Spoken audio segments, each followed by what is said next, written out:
Hello everyone, it's Sendoh, and over the last few hours, new details about upcoming content in Counter-Strike 2 have been discovered. In fact, some things are already pretty much ready to be released, and after the latest patch, some users came across an option called Connect with the Arms Dealer. In theory, this will be related to a new type of case called the Volatile Case, so today we're going to talk about this because if the clues are right, it could change the CS skin market quite a bit. On the other hand, we'll also talk about the supposed leak of clothing pieces for our agents, because in reality it's not as new as many people think. So let's go! Today's video is sponsored by Keydrop, the leading case opening platform. Open all kinds of themed cases, upgrade your skins, and take part in exciting battles. And wait, that's not all. By using the code sendoh, not only do you get a bonus when depositing money on the site, but you also get access to all kinds of giveaways, with thousands of dollars in prizes. You'll find the link to my code and the giveaways in the description below. And most importantly, it's only for those over 18 and with money you can afford to spend. Always play responsibly, no fun, no game. After the Night Ancient update, multiple users saw an option in cases called Connect with the Arms Dealer. If you click it, the game simply crashes because several files are missing for it to work. Alongside this option, references were found to a concept of a case called the Volatile Case, and even a picture of Booth. Yes, the arms dealer who appeared in the official artwork back when we got the very first case in the game. According to what can be seen in the game's code, we'll need to call the skin dealer, a kind of laptop will open up, and we'll establish a secure connection with him. Booth would then offer us the chance to buy the skin we want from the case for a set price. Yes, you heard right. Instead of spending a key and trying your luck, the game might give us the option to buy exactly the skin we want directly, obviously for a certain price. Some people are saying it might just be a direct shortcut to the Steam market, basically showing the cheapest price of the skin in the condition we want, so we can buy it directly from the in-game menu without opening Steam. As an idea, not bad, but things seem to point in a different direction.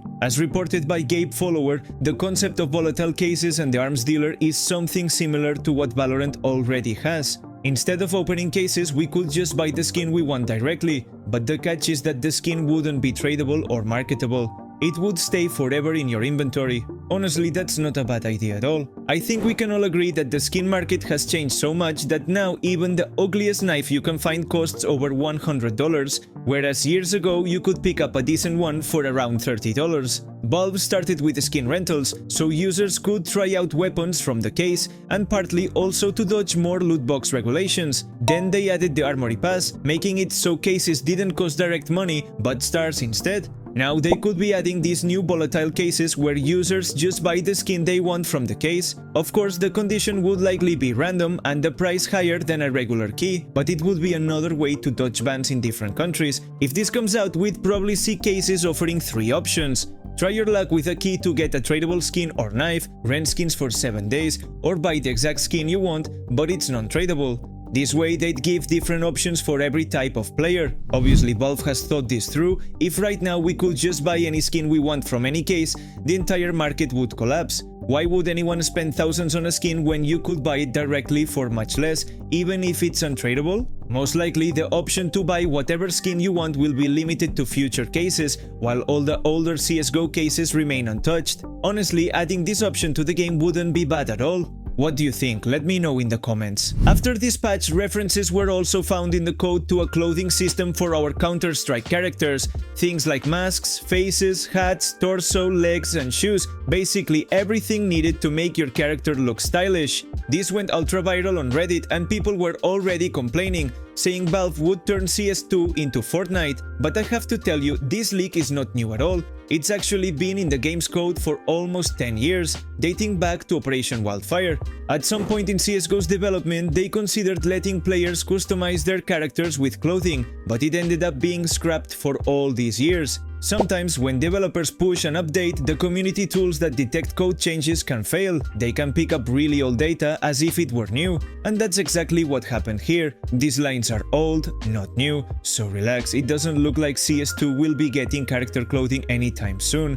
That said, at some point in CS2's development, Valve was once again experimenting with clothing or cosmetic elements for agents, so the idea isn't 100% dead. It could return in the future, but honestly I don't think it's anywhere near the developers' top priorities right now. Considering the arms dealer system, auctions, pets, leaked maps like Cobblestone, Cache, Monastery, I think we're looking at a very interesting update between September and October. As always, any Counter-Strike news you'll find here on the channel, so don't forget to subscribe to stay up to date with the latest in CS2. I'm Sendoh signing off for now. Bye!